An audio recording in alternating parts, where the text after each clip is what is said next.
بوډا او د لیوانو پلونه د ناول اتمه برخه. کله چې له کوره راووتې بیا چېرته لاړې؟ بوډا راته وکتل، شونډې موسکی شوې او ورې وویل لکه چې نه مې پرېږدې. ما وخندل نو دا د ژمي اوږدې شپې او سړې ورځې به څنګه لنډوو؟ شونډې وخوځېدې. په هماغه ساعت له کوره ووتم. د مني وروستۍ میاشت وه. په لارو کې یو لویشت پوټی پروت و. تر نیم ساعت مزل وروسته مې پاخه سړک بوټونه وټکول. یوه شېبه مې فکر وکړ، نه پوهېدم چې چېرته لاړ شم. بې اختیاره مې یوې لارې ته چې د کابل له خوا را روانه وه لاس ورکړ، خو موټر ونه درېد. بیا مې د کندهار له لورې پر یو را روان بس سترګې ولګېدې. تر سړک پورې وتم. لاس مې د درېدو په نښه ورته وخوځاوه، خو د موټر شمال زما پر سر د تړلي لونګۍ اولونه خلاص کړل. وروسته مې ناڅاپه جیب ته لاس کړ. یوازې 20 افغانۍ را سره وې چې چېرته تګ پرې نه کېده. یوه شېبه د سړک پر غاړه کېناستم. بیا یو فکر راولوېد. ما سړک ته نږدې یو ملګری درلود. کولای مې شوای چې له هغه نه یو 100 روپۍ په پور واخلم، ځکه مخ کښته روان شوم. پاو وروسته د هغه کلي ته ورسېدم. ملګری مې له کوره راووت او تر روغبړ وروسته د مېلمنو کوټې ته بوتلم. ما خپله کیسه ورته تېره کړه او ومې ویل چې د څه لپاره راغلی یم. دی زما په درد خبر و، ځکه یې یو بل وړاندیز هم راته وکړ. ویې ویل چې بله ورځ له خپلو 3 نورو کلیوالو سره یو ځای پاکستان ته ځي. زه به هم ورسره لاړ شم. ملګری مې په خټه اندړ و او د اندړو ډېرو ځوانانو به د ژمي لخوا په پاکستان کې خټې کولې. په دوی کې لا اوس هم ډېرو خلکو همدا کسب نه دی پریښی. زما همدا خبره خوښه شوه. 2 شپې له هغه سره پاتې شوم او په 3مه سپېده چاود زما سره 15 تنه له کلي ووتو. هغه وخت موټر کم و. تر یو څه ځایه مو پلی مزل وکړ. بیا یو وروسته یواز موټر را باندې پیښ شو. باډۍ ته یې ور وختو او تر یاخیلو پورې مو یوازې دوړې په خولو ننوتې. په یاخیلو کې مې یو بل موټر کرایه کړ او ماخوستن ناوخته انګور اډې ته ورسېدو. په سهار مو وزیرو بدرګچیانو ته روپۍ ورکړې او هغوی له پاکستاني پولیسونو په پټه واڼه ته ورسولو. په واڼه کې مو شپه سهار کړه او په بله ورځ د شپې ناوخته د سن په حکم آباد کې له موټره کښته شوو. زما ملګري په سیمه کې بلد و. 2 ورځې وروسته د یو باغ په سلګونه مترو پخڅه په ټیکه ونیوله. موږ به د ورځې خټې کولې او د شپې به هم د باغ د منځ په یوه جونګړه کې ویدېدو. د دیوال څه کم 2 میاشتې وخت غوښت او بیا مو یوه بله پسخه اجاره کړه. خو په دې موده کې مې شیرینو یوه ګړۍ هم له ذهنه نه وته. تل به را سره وه او د هغې بېلتون به خوړلم. آخر بې خوبي راته پیدا شوه. ملګري به مې په خواږه خوب ویده و، خو ما به تر ناوخته ستورو ته کتل. بیا به مې ټوله ورځ په وچولي دردو او وروسته تبو پرې ایستم. کله چې له اخ او ټوخه ولوېدم نو د ملګرو په ټینګار ډاکټر ته لاړم. ډاکټر را یاده کړه چې ستا ناروغۍ لوی علت خواشیني ده. څه دوایي راته ولیکله، خو زه ورځ په ورځ زهیرېدم او آخر یوازې سرمن او هډوکي را پاتې شول. وروسته مې ناروغي ډېره شوه او په یو دولتي روغتون کې بستر شم. وروسته مې ناروغي ډېره شوه او په یو دولتي روغتون کې بستر کړم. یوه میاشت تر درملنې لاندې وم او کله چې پر پښو ودرېدم نو ملګرو مې ټینګار کاوه چې کور ته لاړ شم، ځکه وضع مې ښه نه وه. زړه نازړه وم. له یوې خوا مې د ناروغۍ له لاسه په وجود کې د کار کولو سکه نه وه پاتې او له بل لورې مې د شیرینو له غمه پر خپل وطن پښې نه ورتلې. خو مجبوري وه. ملګرو مې یو بل دیوال هم په اجاره نیولی و او ما له دوی سره بیلونه نشوی پورته کولای له همدې امله مې کور ته د تلو نیت وکړ. دا هغه وخت و چې ترکې نوې کودتا کړې وه او پر وطن خلقیانو حکومت کاوه. یوه اونۍ نور هم معطله شوم او بیا د میرانشاه له لارې تر پولې را واوښتم. خو خوست ته نږدې زموږ د سورلۍ موټر د پولیسو پر یوه ګزمه پیښ شو او د تلاشۍ پر وخت زما له جیبه کلدارې راویستې. زه د خوست ښار ته بوتلم او د پاکستان لپاره د جاسوسۍ په تور په بند کې ولوېدم. وهل ټکول مې وخوړل، سپکې سپورې مې تېرې کړې، بې خوبۍ یې را باندې وګاللې او تر 3 میاشتو وروسته چې کله ناروغي له پښو وغورځولم خوشې شوم. 2 شپې په یوه مسافرخانه کې پروت وم. په ځان مې دوا درمل وکړل او چې په بدن کې مې د ولاړېدو سکه پیدا شوه. د غزني په لور وخوځېدم. شپه مې د غزني ښار ته ورسوله او په بله ورځ غرمه د ولسوالۍ بازار ته نږدې له موټره ښکته شوم. څه شېبه مې مزل وکړ خو بیا پښو یاري را سره نه کوله. ځکه نو لارې ته څیرمه د یوه توت سیوري ته ور وګرځېدم. یوه شیبه مې د ونې تنې ته ډډه ولګوله او دوهمه ساه مې کلي ته نږدې د یو پالیس په ساله کې سامه کړه. کله چې په کلي ورګډ شوم نو تر کوره مې پر هیچا سترګې ونه لګېدې. یوازې د کلي پر لوی ډیران څو خیرونه چرګو ټونګې وهلې او کلیوال په خپلو کورونو کې پراته وو. یوه شیبه د انګړ د دروازې تر مخ ودرېدم. بیا مې دروازه ورو پرانیستله.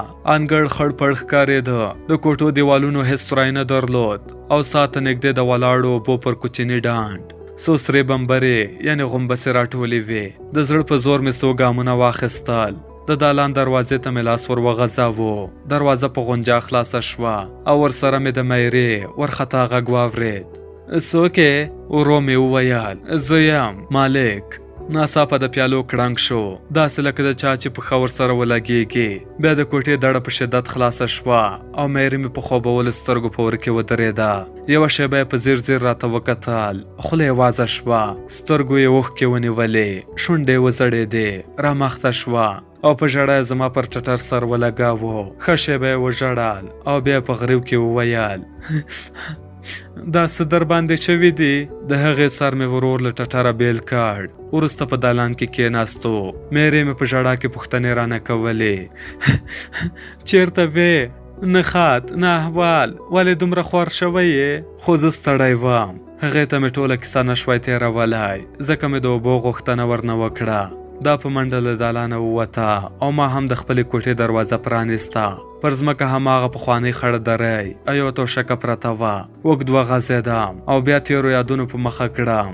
ذهن مې شیرینو ونیو. د هغې انځورونو یو په بل پسې راتلل، خندلې، ژړلې، خبرې راته کولې. دا کراب ټکی له خولې راته راووت او په مینې راته وکتل. خو ناڅاپه د میرې غږ زما په ذهن کې تېرېدونکي انځورونه ړنګ کړل. د هغې له لاسه مې له اوبو نه ډک ګیلاس ونیو او پر سر مې واړاوه. د میرې شونډې وخوځېدې. ډوډۍ درته راوړم؟ ومې ویل. نه زړه ته مې نه کېږي. چای څنګه؟ ګرمي ده. غواړم یو ساعت سر ولګوم. میرې مې نور څه نه ویل. پرده یې واچوله او له کوټې ووته. بوډا غلی شو. مخ یې راواړوه. ورې وویل له چای جوش نه تاونه پورته کېږي. چای خراب نشي. ولاړ شوم. د چای جوش لاس ته مې د څادر په پیسکه ونیو. یو پیاله مې ډکه کړه او کله چې مې پر دوهمه پیاله چای جوش ورکو کړ بوډا وویل بچیا بله پیاله مې ډکه وه. زه یې نسوره وم. ما وخندل. چای وڅښه چې تود شي. د څه ونه ویل. ما هم ډکه پیاله مخې ته ورته کېښوده او د کیسې د غځولو لپاره مې یوه پوښتنه ورنه وکړه. نو بیا؟ بوډا وویل هماغسې خوب وړی وم خو نه پوهېږم څومره وخت به وتلی و چې یودم مې د سر ویښته کش شول. په بیړه مې سترګې رڼې کړې. د کوټې پرده پورته شوې وه او زما سر ته نږدې یو ماشوم ناست و. په لترۍ مې ووهله. ماشوم ته مې وکتل. تر او پیچلي ویښته یې لرل. سترګې یې غټې وې خو پزه او خوله یې واړه جوړ شوي وو. کټ مټ لکه د شیرینو.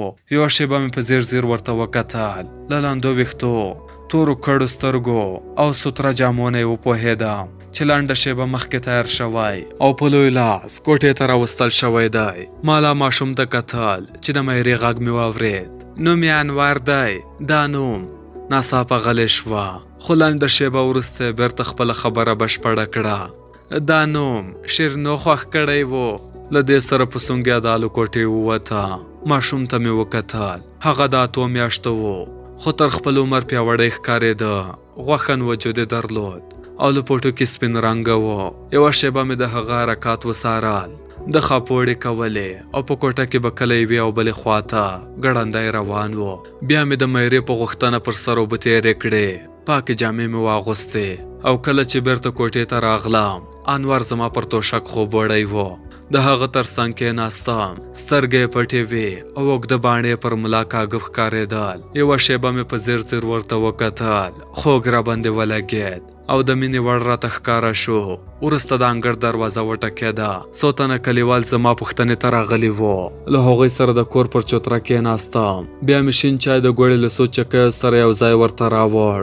تر ماښامه له یوې او بلې خوا وغږېدو او د ماښام لمانځه ته په ګډه د کلي د جومات خواته روان شو. د ماخوستان جمع مې هم ملا پسې وکړه او د ستورو په تته رڼا کې کور ته راغلم. ډوډۍ مې وخوړه او کله چې بیرته خپلې کوټې ته ورننوته انور لا ویده و. یوه شیبه مې ورته وکتل، د ستوني ستاغ پروت و او پر ښۍ بغور یې د لاټین ژېړه رڼا لګېده. وروسته پر اړخ راواوښت، بغور یې زما پر خریلې زنه ولګېد، وچونګېد او غلی شو. شیبه وروسته مې میره کوټې ته راغله، له شیدو ډک چوشک یې پر غولي کېښود او ویې ویل که دې خوښه وي انور به له تا سره ویده شي. په حیرانۍ مې ورته وکتل. هغې زیاته کړه خوب یې ښه دی، د شپې یوازې یو ځل راویښېږي، ځای هم نه لندوي. انور زما په زړه کې پرېوت. دی د خدای له لوري هغه ډالۍ وه چې د شیرینو غم مې ورباندې غلطولی شوی. څېره یې د خپلې مور انځور و، هماغسې معصومیت، خندا او د خندا پر وخت د خولې کونجانو ته نږدې تر بغورو لاندې د ګونځو جوړېدل.